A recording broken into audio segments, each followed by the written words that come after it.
The Galactic Engineering Consortium's most advanced testing facility hummed with quiet efficiency as Dr. Zethkar reviewed the latest catastrophic failure report.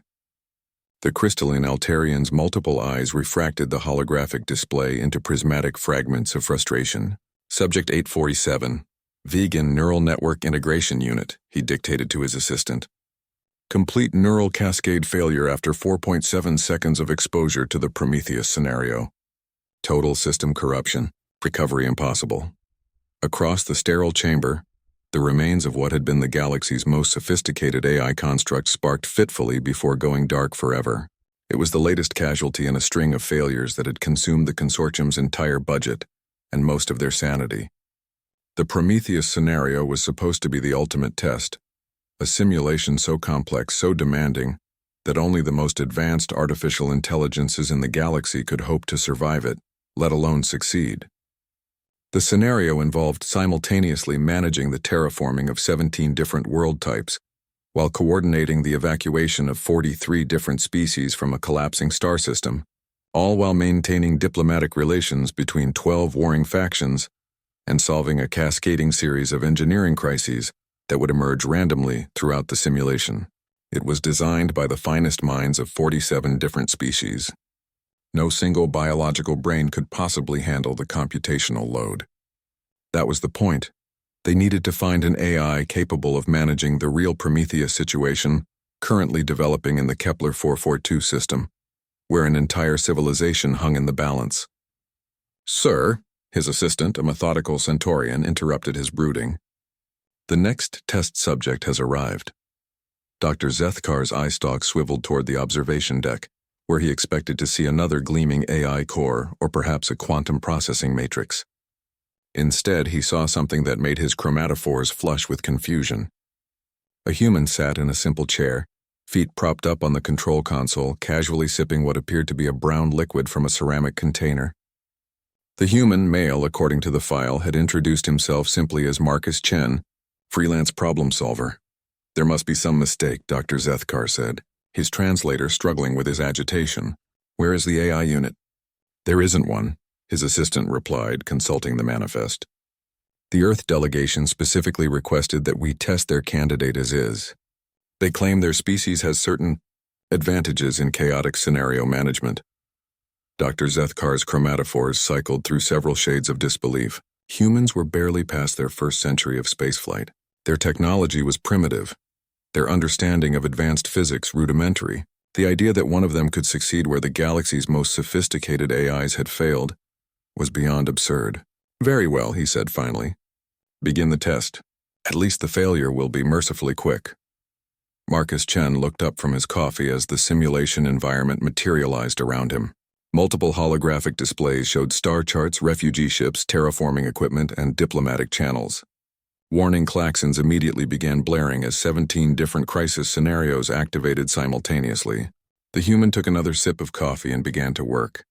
Where the AIs had attempted to process every variable simultaneously, Marcus did something different.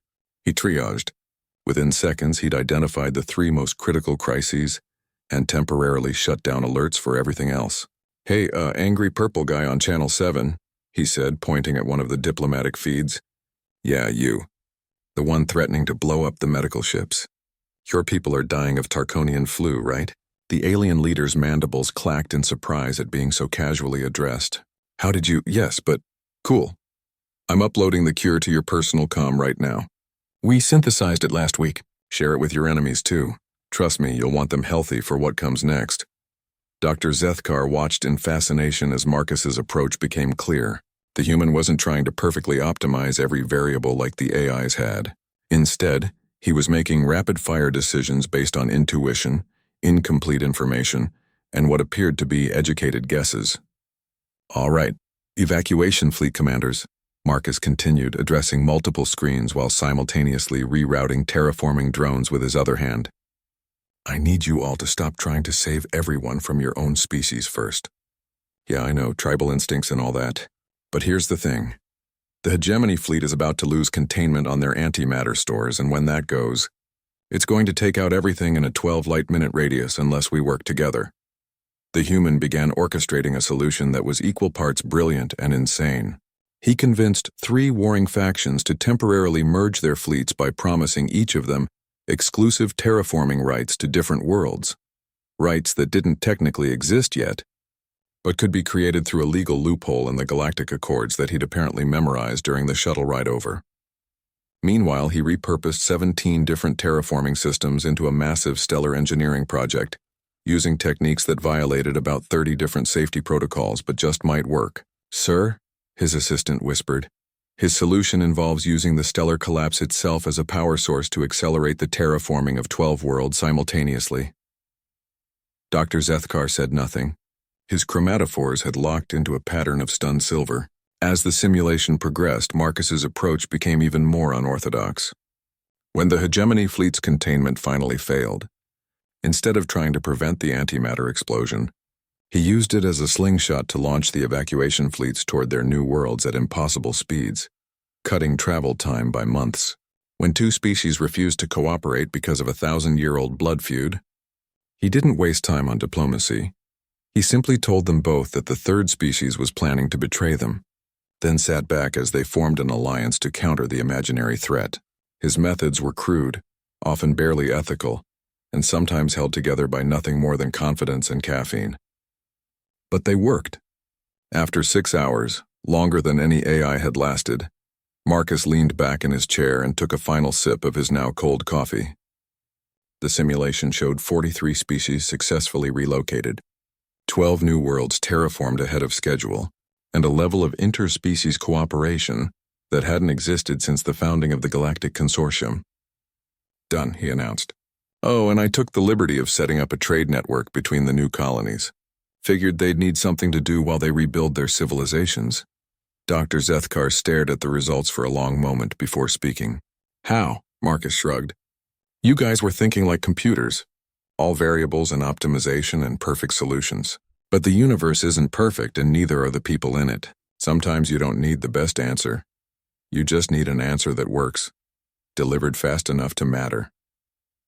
He stood and stretched, apparently unaware that he'd just accomplished the impossible. "Besides," he added with a grin that somehow conveyed both humility and absolute confidence, "humans have been dealing with no-win scenarios since day 1. We're really good at cheating." As Marcus walked out of the testing chamber, Dr. Zethkar realized that the human had done something no AI could. He hadn't just solved the Prometheus scenario. He'd understood it. The test wasn't about processing power or perfect optimization. It was about making impossible choices under pressure and living with the consequences. The consortium would send Marcus Chen to the real Kepler 442 crisis. But first, Dr. Zethkar had a new project, designing scenarios that even humans couldn't break. He had a feeling it was going to be much harder than it sounded.